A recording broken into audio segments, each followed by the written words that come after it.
bugun 75% yomg'ir deganda ishonmagandim. Bekor qilibman.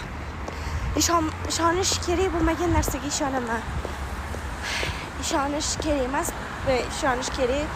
Qarachida shunaqa sen yurtga kiyinib chiqqan payting yomg'ir yog'adi. Kimni aybi bu? Kimmi? O'zingni aybing. O'zing shu yoqqa chiqqansan, kim edi senga zo'ntik olmagin deb. O'zing xohlading, olmading. Endi battar bo'l. Boshlaringni yuvib chiqqansan. Bu yomg'ir tekkandan keyin nima bo'ladi soch? Mayli, hammasiga rozimiz. Allohga shukr, Alloh barakasi yog'maydi. Today because today yaxshi kallam ishlab bunaqa narsa opam aytdilar. Sen soviysan dedilar. Bilaman, opajonim, hozir ustimga narsa olaman dedim.